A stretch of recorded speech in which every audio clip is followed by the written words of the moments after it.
En el contexto de la Navidad siempre tenemos esta celebración de los santos inocentes, que es un recuerdo constante de algunas actitudes que rodean el misterio del nacimiento de Jesús, que rodean esta grandeza de que Dios se ha hecho pequeño, igual que nosotros, pero que también en esa pequeñez estaba contenido su poder. También en esa pequeñez algunos empezaban a descubrir la presencia de una amenaza para sus intereses, para su poder, para su reino. Y por eso en esta celebración, más allá de la realidad histórica, siempre se ha encontrado como una clave de lectura para una y otra vez denunciar el atropello del poder, para denunciar toda búsqueda desmedida de permanecer en un lugar, de defender un poder, defender una posición y atropellar, por lo tanto, en esa intención a los más débiles, a los inocentes. Siempre esta celebración será una denuncia constante contra todo atropello.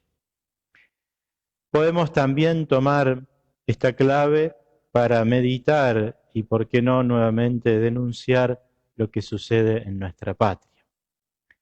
La palabra siempre nos da la clave de interpretación, y la clave de interpretación claramente es un rey para proteger su gobierno, para establecer su poder, manda a matar inocentes. Cualquier paralelismo con la realidad no es mera coincidencia, es que esa actitud se renueva una y otra vez. Poderosos que utilizando su lugar, su posición, sus influencias, van en busca de la inocencia y la avasallan sin importar ningún tipo de consecuencia.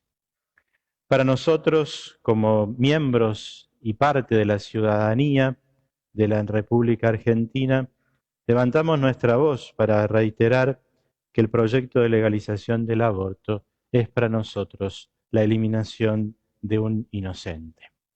Y el uso desmedido del poder, ya sea de una persona, de un Estado, de legisladores o de lo que fuere, para precisamente imponer su posición.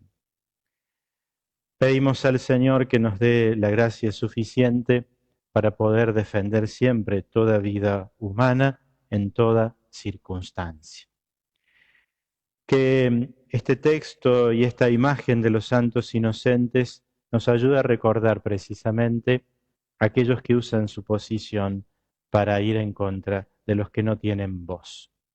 No me refiero solo a la posibilidad de un gobernante, porque siempre detrás de un poderoso hay otros que hacen el juego, son los cortesanos, los que por distintas intenciones o intereses secundan la voluntad de ese gobernante. Nadie puede uno solo enfrentar y cometer una masacre si no hay cómplices, si no hay otros que también son parte de esa voluntad y de ese sistema. También en el caso que vivimos en nuestra patria, descubrimos las presiones políticas, económicas y sociales detrás de esta legalización y que tiene que ver precisamente con el uso de ese poder y el quiebre de la representatividad ciudadana. Escuchamos una y otra vez en estos días que los senadores votarán de acuerdo a sus convicciones, a su conciencia, y allí encontramos una gran traición a la representatividad. Ningún senador, ninguna senadora está en el oficio ni el cargo por su propia voluntad, sino que fue elegido por un pueblo. Y si la posición que ahora asumirán no fue claramente detallada a sus votantes, encontramos una traición en la representatividad. Incluso a veces sucede que el mismo voto se convierte en una posición a favor y en contra, precisamente traicionando esa representatividad. También nos debe llevar a nosotros como ciudadanos a un mayor compromiso en la voluntad de elegir a nuestras autoridades y nuestros representantes. Llamativamente, los representantes senadores por la provincia de Córdoba, salvo por el oficialismo, lo de la Alianza por Cambiemos, ni les reconocemos ni les descubrimos. Pareciera que ahora sí surgen y aparecen a la hora de tener que votar un tema tan complejo.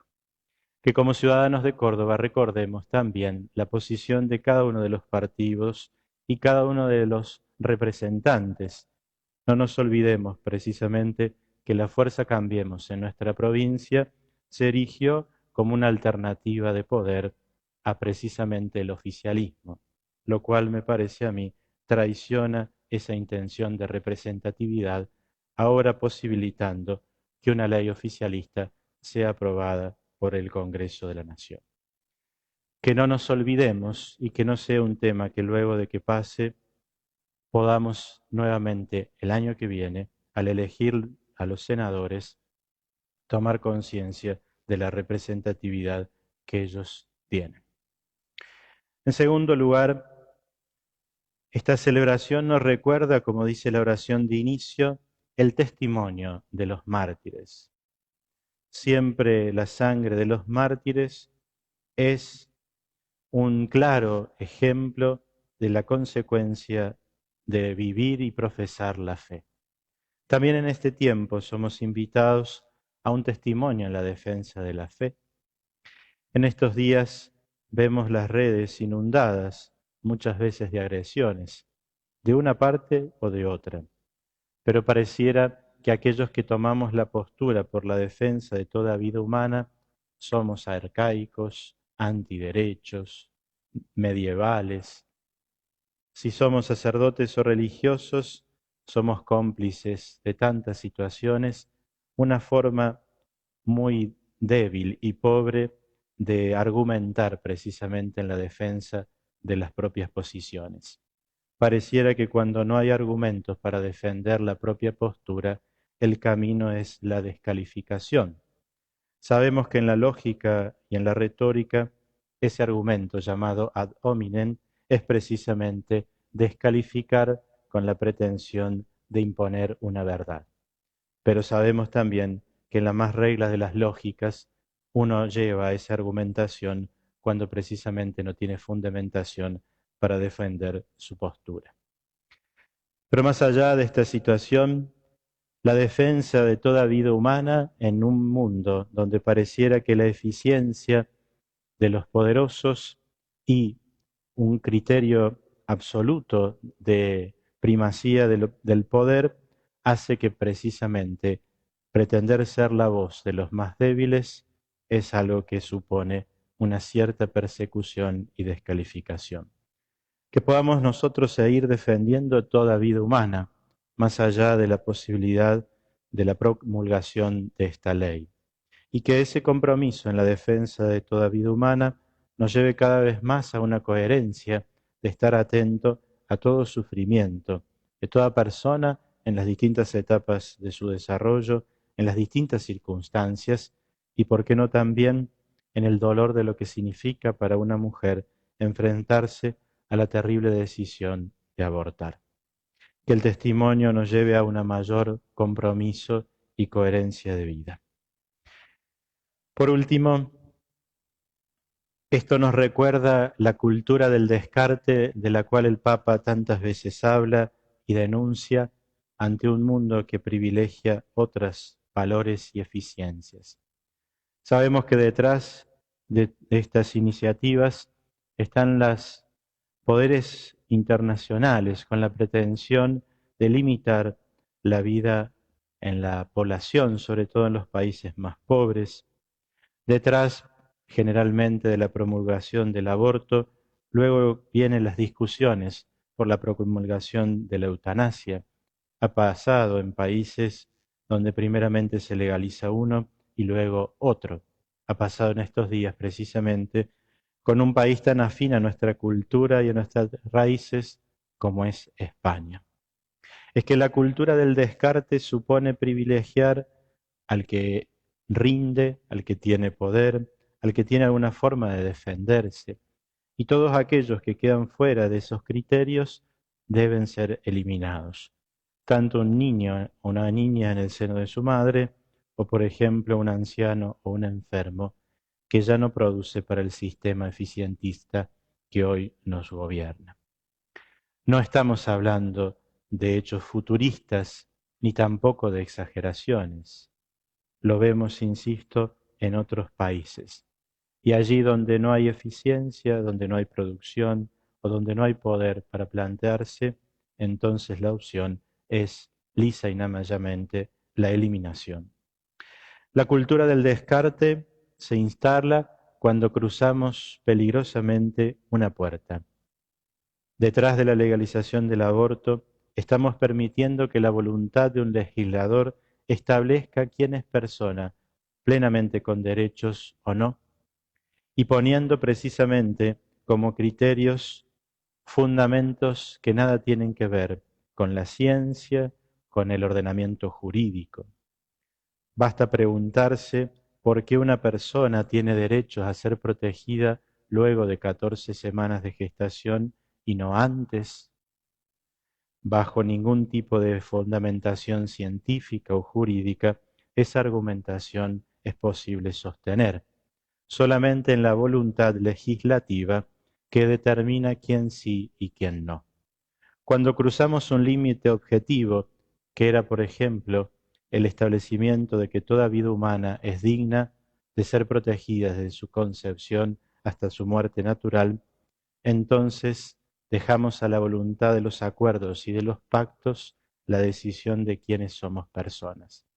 Y ya sabemos lo que ha sucedido en la historia cuando un gobernante o un cuerpo legislativo tiene el poder de determinar quién tiene derechos o no, quién es persona y quién no. La historia es maestra de vida y no basta, no hace falta recordar mucho qué circunstancias, gobiernos o poderosos establecieron quién vivía o quién no, porque no eran dignos de ser llamados personas. Pidamos al Señor la gracia de sostener nuestra defensa de la vida, más allá o no de la promulgación, que podamos tener memoria precisamente para que a la hora de elegir a nuestros representantes primen los valores que pretendemos defender y vivir. Si no, le estamos dando demasiado poder a representantes que tal vez lo único que hacen es jugar con el poder que se les da para representar en beneficio propio. Que el Señor proteja toda vida inocente y nos haga a nosotros ser testigos coherentes de su defensa.